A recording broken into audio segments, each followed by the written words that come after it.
우리 찬양 받으신 주님께 영광의 박수. 주님 감사합니다. 주님 감사합니다. 설명절 지내면서 떡국도 드시고 나이도 드시고 그래서 그런지 오늘 얼굴들이 빛이 나는 것 같습니다. 할렐루야.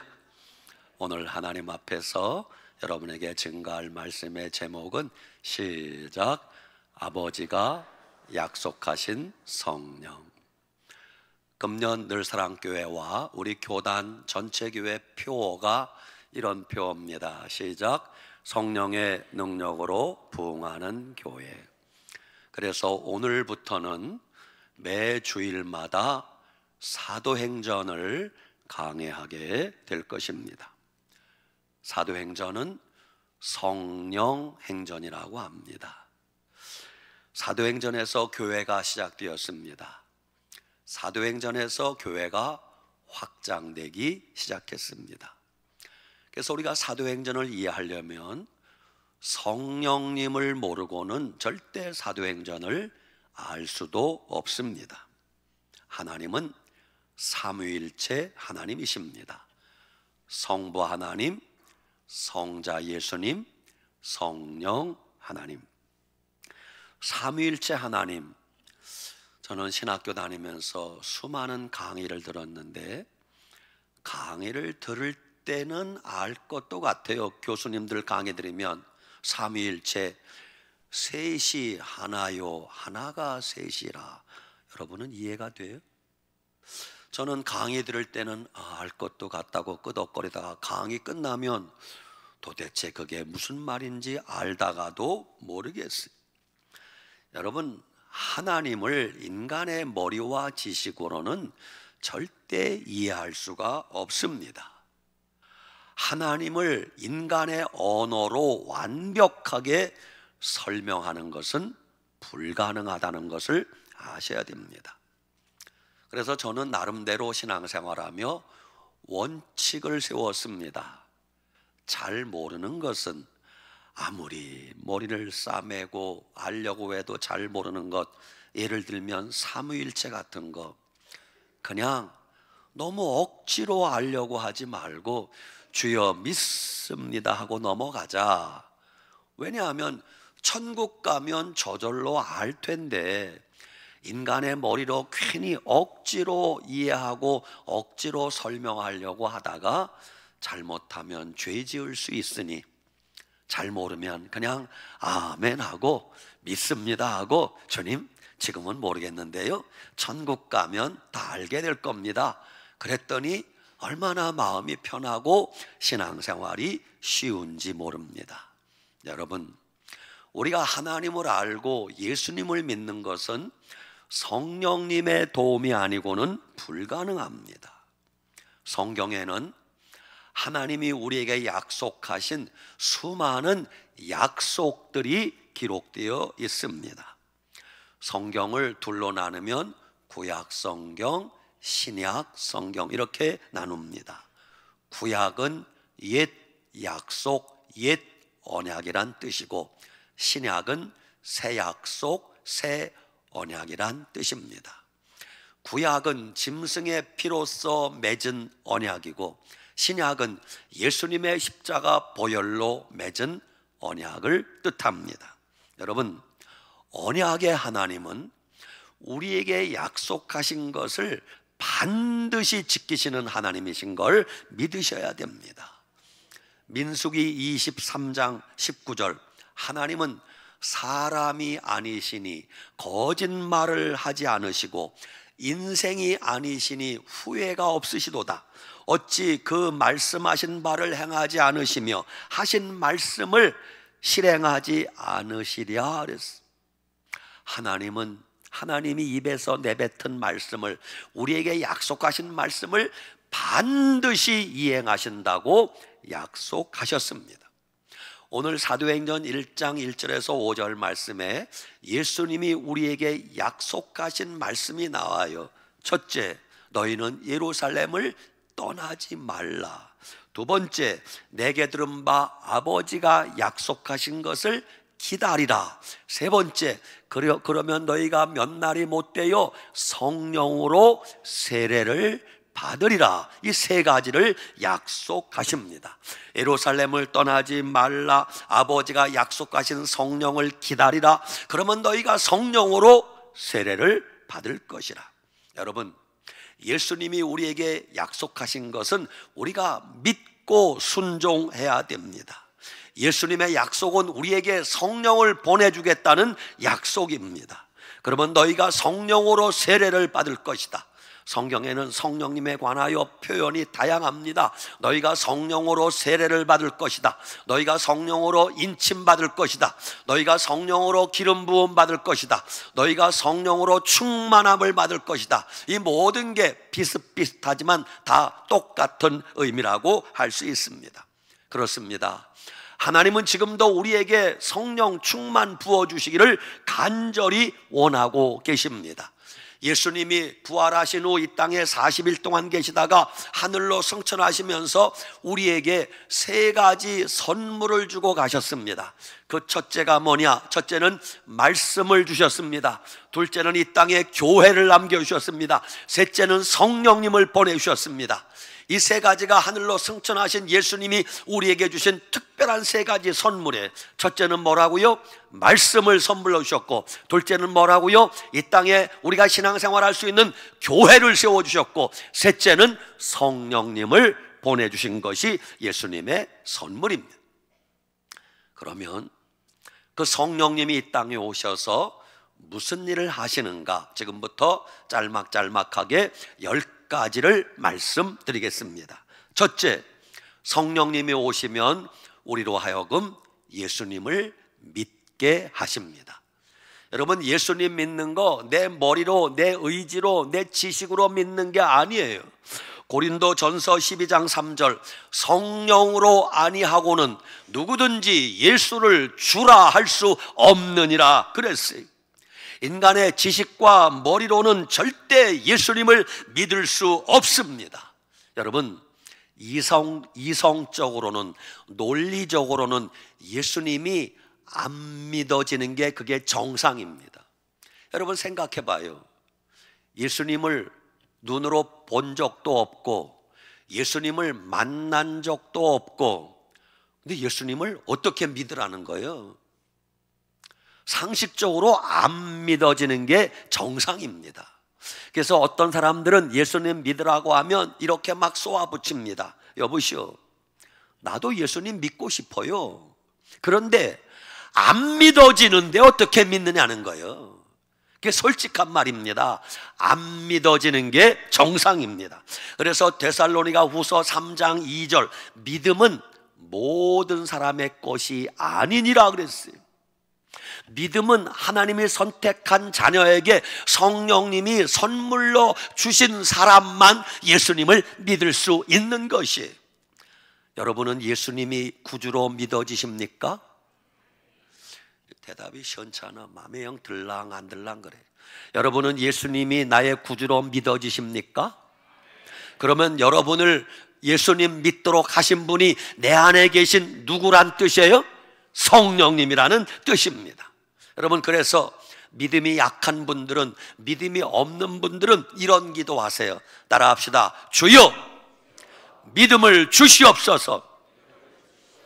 한 번 더, 주여, 큰 믿음을 주시옵소서. 뭐 돈다발 달라고만 기도하지 말고 믿음 달라고 기도하셔야 돼요. 여러분, 믿음도 은사고 믿음도 선물인 걸 아셔야 됩니다. 둘째, 성령님이 오시면 우리에게 죄를 깨닫게 하십니다. 요한복음 16장 7절 8절, 보혜사가 오시면, 즉 성령님이 오시면 그가 죄에 대하여, 의에 대하여, 심판에 대하여 세상을 책망하시리라. 죄에 대하여라 함은 그들이 나를 믿지 아니하며 그랬어. 여러분, 죄 가운데 가장 큰 죄가 뭘까요? 예수님 안 믿는 죄예요. 여러분, 세상 사람들을 정말 많은 죄 짓습니다. 수많은 죄를 짓습니다. 그런데 믿음 없이 살면서 죄 짓는 사람들이 여러분, 그들이 그게 죄라는 걸 알까요? 모를까요? 모릅니다. 절대 죄라는 생각을 안 합니다. 여러분, 이게 죄구나 생각될 때는 성령님이 깨닫게 하셔야 이게 죄구나 깨닫게 되는 것이에요.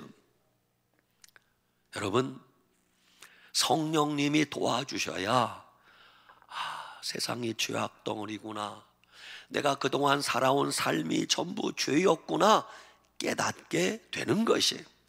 그게 세 번째, 성령님이 오시면 깨달은 죄를 회개하게 되는 것이에요. 여러분, 회개가 내 마음대로 잘 될까요? 안 될까요? 잘 안 됩니다. 머리로는 회개해야 된다는 걸 알 것도 같은데 마음으로는 그게 동의가 되지 않아요. 뭘 회개하라는 건데? 나만 이렇게 사나? 다 그렇게 사는데 왜 회개해야 되는데? 회개할 생각을 안 합니다. 누가 오셔야 되는가?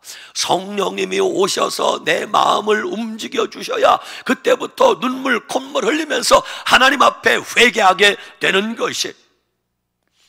어느 흉악범이 교도소에 수감되었습니다. 정말 나쁜 짓 많이 했어요. 사람들을 만나면 자기의 죄 지은 걸 자랑합니다. 내가 말입니다, 내 하나밖에 없는 여동생을 기분 나쁘다고 호미로 얼굴을 찍은 놈입니다. 그걸 자랑하는 놈이에요. 이 말을 들은 믿음 좋은 장로님 교도관이 상담을 해요. 그걸 자랑하는 거예요. 내가 말입니다, 내 여동생을 호미로 얼굴을 찍은 놈입니다. 그러면서 깔깔거리고 웃어요. 믿음 좋은 장로님 교도관이 그 말을 들으면서 마음속에 무슨 생각이 들었는가 하면, 저 새끼도 인간인가? 저 쓰레기 같은 놈, 저런 놈을 나라에서 교도소에 가둬놓고 밥을 먹이니 참 돈이 아깝다, 이런 생각이 들었어요.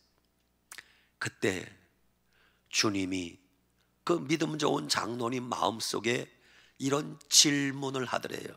이놈아, 내가 저 죄수보다 더 낫다고 생각하느냐? 깜짝 놀랐어요. 내가 저 죄수보다 더 낫다고 생각하느냐? 너도 똑같은 죄인이다. 장로님이 순간적으로 주님 앞에, 주님, 제가 생각을 잘못했습니다, 용서해 주세요. 그렇게 회개하니까 조금 전까지 저런 놈이 인간인가, 저 쓰레기 같은 놈, 벌레만도 못한 놈 그랬는데 갑자기 그 죄수가 불쌍해 보이더래.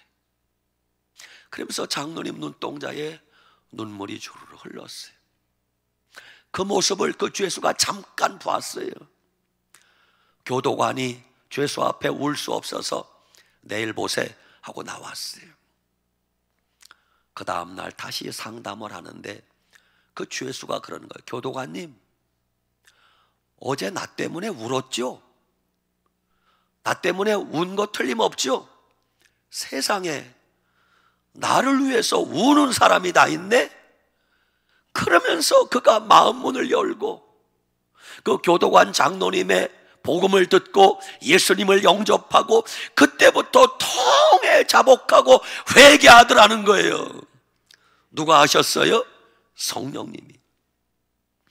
오래전입니다. 서울에 일가족 5명을 살해한 사건이 벌어졌어요.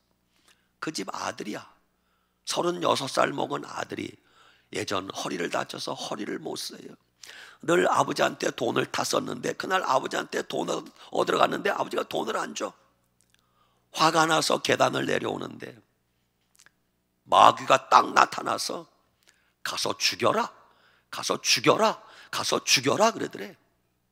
알 수 없는 엄청난 힘에 짓눌려서 망치를 들고 가서 주무시는 아버지 어머니를 때려 죽입니다.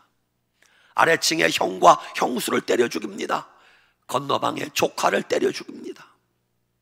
그리고 범죄를 은닉하려고 마당에 구덩이를 파는데 그 허리가 아파서 허리를 쓸 수도 없는 그 사람이 어디서 그 힘이 생겼는지 사판자루 가지고 거대한 구덩이를 파서 5명을 다 묻어서 덮어버렸어요. 범인이 들통났습니다. 경찰 수사가 시작되었습니다. 검찰 수사가 시작되었습니다. 이건 틀림없이 공범이 있다. 왜? 저렇게 허리도 못 쓰는 사람이 이 큰 구덩이를 혼자 팠을 리가 없다. 아무리 뒤져도 나 혼자 했다는 거예요. 그가 교도소에 온 거예요. 믿음 좋은 장로님 교도관이 상담을 하는데 말을 안 해. 벽을 쳐다보면서 얼굴을 쳐다보지도 않아. 그러면서 그 죄수가 벽을 쳐다보면서 얼굴을 돌립니다. 벽을 여길 쳐다봤다가 저기 쳐다봤다가 여기 쳐다봤다가. 그때 믿음 좋은 장로님 교도관이 벼락같이 소리 지릅니다. 거기 누가 있지? 그 죄수가 깜짝 놀라서 뒤돌아보면서 어떻게 알았습니까? 어떻게 알았습니까? 나는 내 눈엔 보이지 않지만 사탄 마귀 귀신이 있다는 걸 나는 알고 있다. 그제서야 그 죄수가 내가 경찰에서도 검찰에서도 저 보이지 않는 저놈이 나를 꼬드겨서 죽이게 했다고 얘기했는데 아무도 안 믿어주더래. 이 구덩이를 누가 팠냐? 귀신이 씌우니까 사판자로 가지고 거뜬히 구덩이를 파더라는 거예요. 아무도 안 믿어주더래. 그러면서 장로님에게 이실직고 하는 거예요. 내가 저것들에게 속아서 이랬습니다. 장로님이 그를 불쌍히 여겨 복음을 전하고 예수님을 증거하니까 그가 예수님을 영접하고 기도할 때 갑자기 소리 지릅니다. 교도관님, 떠났어요. 떠났어요. 귀신이 떠났어요. 할렐루야. 여러분, 죄를 회개하는 건 성령님이 도와주셔야만 죄를 회개하는 거예요. 네 번째, 성령님이 오셔야 우리를 진리 가운데로 인도하십니다. 많은 사람들이 인생의 의미를 알지 못하고 진리를 찾아 헤맵니다. 여기 가면 진리가 있을까? 저기 가면 진리가 있을까? 철학 공부하면 진리가 거기 있을까? 없습니다. 어디 가야 진리를 찾는가? 예수님께 와야 진리를 찾는 거예요. 요한복음 16장 13절, 진리의 성령이 오시면 그가 너희를 진리 가운데로 인도하시리라 그랬어요. 요한복음 14장 6절, 예수께서 가라사대 내가 곧 길이요 진리요 생명이니 그랬어요. 누가 진리라고요? 예수님이 진리세요. 진리이신 예수님을 믿을 때 인생의 의미를 알고 믿음으로 살게 되는 것입니다. 성령님이 우리를 진리 가운데로 인도하신다. 다섯 번째, 성령님이 오셔서 이제부터 우리가 하나님 영광을 위하여 살게 합니다. 지금까지는 오로지 자기 기분 내키는 대로 자기 감정대로 자기 이름을 높이려고 살았던 사람들도 성령님이 오시면 이제부터는 하나님을 높이고 하나님을 자랑하고 하나님의 영광을 위하여 살게 되는 것입니다. 여섯 번째, 성령님이 오시면 하나님의 말씀이 그냥 조건 없이 아멘하고 믿어지게 되는 것입니다. 여러분, 성령님이 오셔서 믿음을 주시면 하나님이, 태초에 하나님이 천지를 창조하시니라. 아멘 안 하는 분들 다시. 태초에 하나님이 천지를 창조하시니라. 무조건 아멘이 돼. 예수님이 떡 5개와 물고기 2마리로 5,000명을 먹이고 12광주리가 남았더라. 예수님이 소경을 눈뜨게 하시고 앉은뱅이를 걷게 하시고 죽은 나사로를 살리셨더라. 아멘. 그게 믿어져요. 그걸 논리적으로 따질 생각하지 않고 그냥 믿어지는 사람들은 내 속에 계신 성령님이 아멘하게 만드시는 것입니다. 일곱 번째, 성령님이 오시면 사람을 완전히 개조해 주십니다. 변화시켜 주십니다. 성령님은 우리를 새롭게 변화시켜 주시는 거룩한 영이십니다. 여러분, 예수님 제대로 믿으면 사람이 변화될까요? 안 될까요? 반드시 변화됩니다. 반드시 변화되어야 정상입니다. 그러나 어떤 사람들은 이렇게 말합니다. 심지어 목사님들도 이렇게 말하는 사람이 있어요. 에이, 사람은요 안 변해요. 예수 믿어도 사람은 안 변해요. 교회를 다녀도 사람은 근본이 변하지 않아요. 그러니까 괜히 헛수고하면서 사람 변화시키려고 하지 마세요. 괜히 졸다가 아멘 하지 마요. 그거 잘못이에요. 여러분, 예수님을 제대로 믿으면, 정말로 성령님을 제대로 경험하면 사람은 반드시 변화되게 돼 있어요. 만약 그가 예수님을 믿는다 하면서 변화되지 않았다, 단적으로 예수님 안 믿는다는 뜻이에요. 여름에 자녀들을 저 지리산 청학동에 예절교육하러 일주일 보내면 일주일 만에 아이들이 변화돼서 옵니다. 그 버릇없던 아이들이 일주일 만에 청학동 다녀와서 어머니 진지 잡수세요. 아버님 다녀오셨습니까? 깍듯하게 예의 바른 행동을 합니다. 청학동에서 뭘 가르쳤길래? 미국에서는요, 자녀들을 한국인 태권도 도장에 보내는 게 지금 대유행입니다. 왜냐하면 가정에서 말썽 부리는 자녀들 한국인 태권도 도장에 2달, 3달만 보내면 아이들이 완전히 바뀐다는 거예요. 얼마나 예의 바른지 깍듯이 인사하고요, 품행이 방정해지고요, 2달, 3달 만에 태권도 도장에서 뭘 가르쳤는지 미국인 개망난이 아이들이 변한다는 것이에요. 도대체 태권도 도장에서 뭘 가르쳤길래? 나쁜 비유입니다마는 청년들이 주사파에 빠지면 주사파 공산주의 사상을 적게는 6개월, 많게는 1년만 배우면 그 멀쩡하던 아이들이 완전히 공산주의자가 됩니다. 그때부터는 북한이 무조건 옳다는 거예요. 공산주의가 맞다는 거예요. 미치고 환장하겠어요. 도대체 주사파가 6개월 만에 1년 만에 뭘 가르쳤길래 사람이 이렇게 달라질까? 그런데 교회는 어때요? 우리가 교회 학교를 국민학교 초등학교 6년, 중학교 3년, 고등학교 3년, 그럼 몇 년이요? 12년 교회 학교를 다녀요. 근데 고등학교 졸업하면 대학 가면서 이놈의 새끼들이 교회를 떠나. 변하는 건 고사하고 교회를 떠나요. 교인들이 교회를 10년, 20년 다녔어도 옛날이나 지금이나 변한 게 하나도 없어요. 그러니까 교회를 다녀도 사람은 안 변하는구나, 예수님 믿어도 사람은 안 변하는구나, 그 말이 맞습니까? 천만의 말씀입니다. 왜 그런가? 어느 목사님이 심각한 고민을 했어요. 자기가 중학생 때부터 고민한 거예요. 우리 교회가 왜 싸우지? 우리 교회 학교 선생님이 교회에서 큰 소리 치는 걸 봤어요. 왜 싸우지? 커서 그 중학생이 목사님이 됐어요. 교인들이 왜 싸우지? 왜 변하지 않지? 큰 고민이었어요.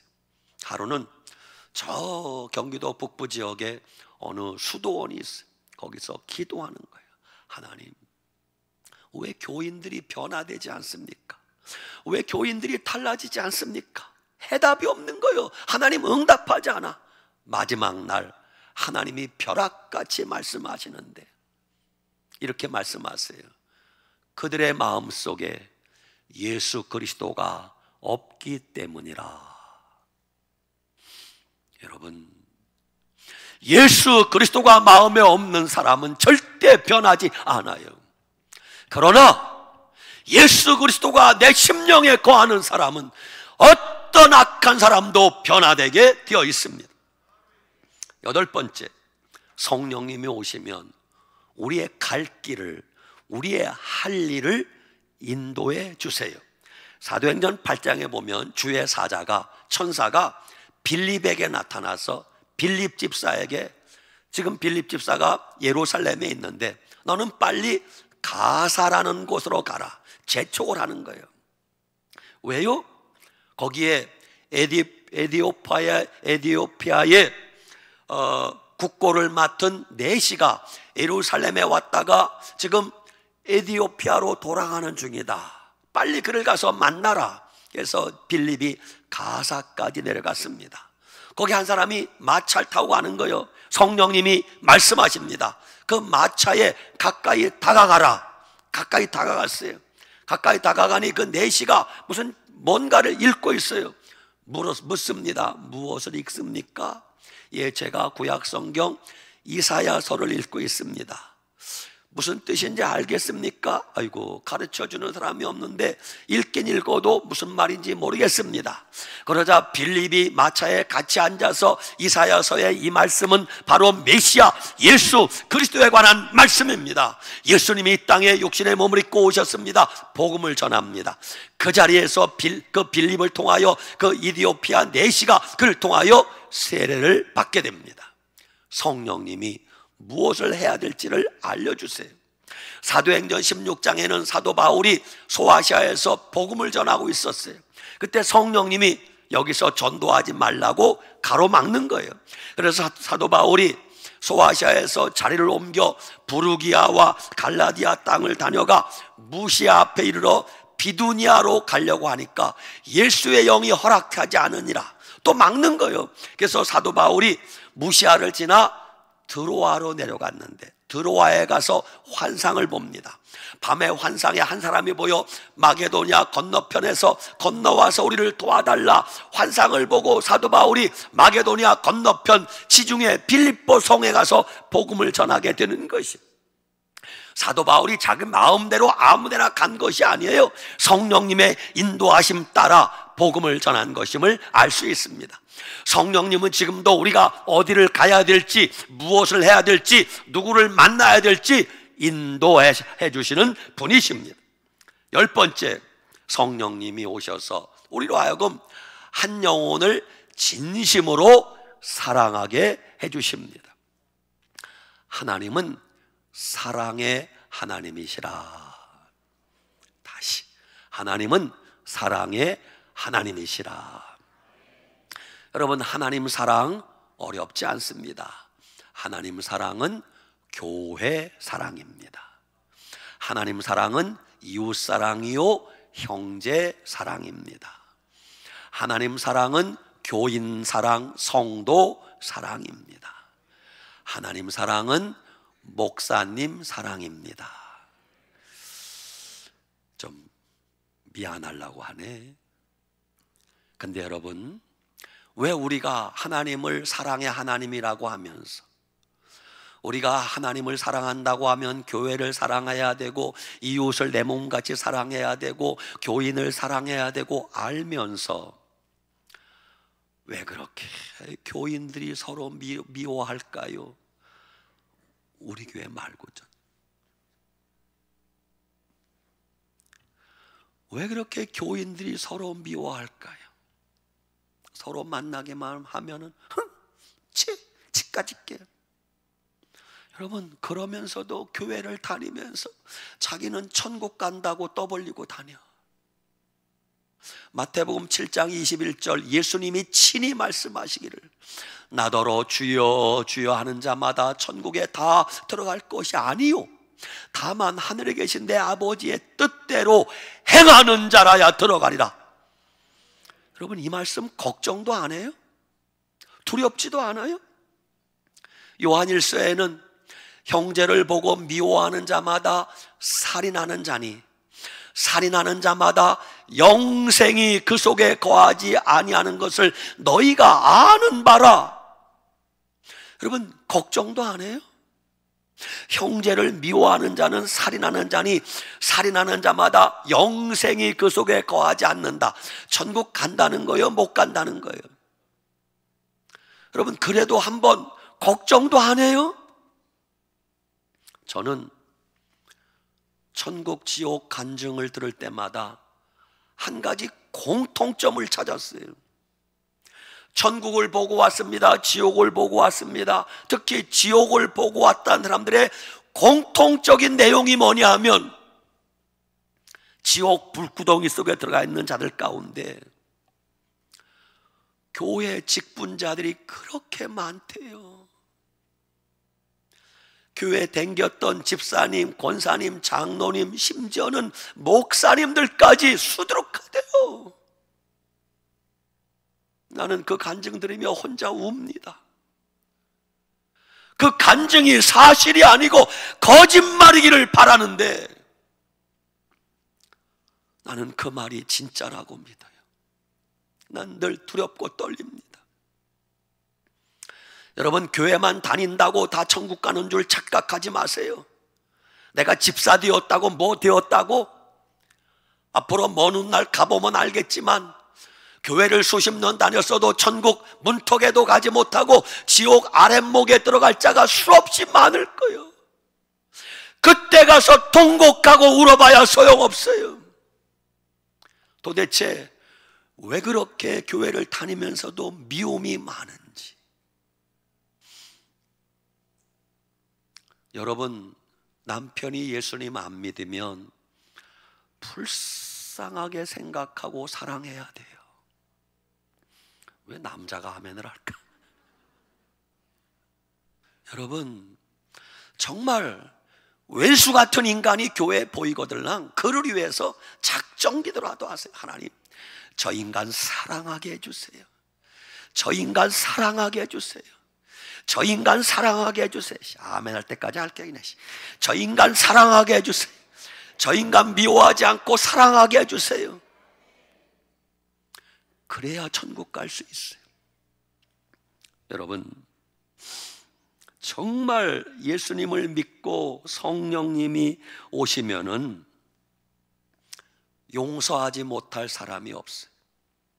성령님이 오셔야 예수님을 믿을 수 있고 죄를 깨닫고 회개하게 되고 진리 가운데 인도함을 받고 하나님의 영광을 위하여 살게 되고 하나님 말씀에 아멘하고 믿어지고 죄인이 새롭게 변화되고 우리의 갈 길이 인도함을 받으며 무엇을 기도해야 될지 알려주고 한 영혼을 진심으로 사랑하게 되는 것이 누가 하는 거요? 성령님이 하시는 거예요. 그러니 하나님은 우리에게 성령 충만 부어주시기를 얼마나 원하겠어요. 왜? 성령 충만하지 않으면 아무것도 할 수 없기 때문에. 성령 충만 받는 것은 논리가 아닙니다. 이론이 아닙니다. 지식이 아닙니다. 성령 세례 받는 것은 확실한 경험이요 체험입니다. 받은 자만이 알 수 있습니다. 성령 충만 받으면 그때부터 열매가 맺혀요.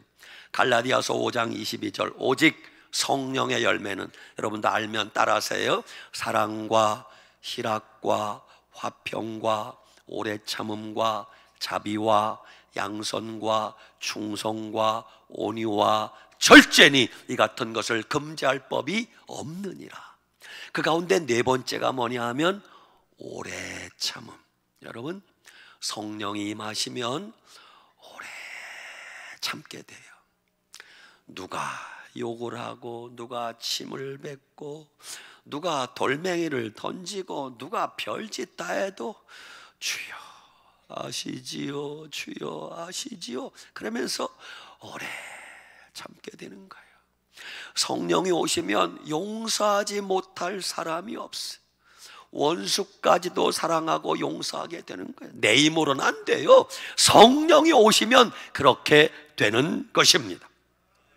사랑하는 여러분, 하루하루 날마다 살아가면서 여러분 성령 충만을 위해서 기도하시기 바랍니다. 사모하시기 바랍니다. 성령님은 거룩한 영이기 때문에 우리가 성령님을 환영하고 사모하지 않으면 절대 안 오십니다. 잘 아세요?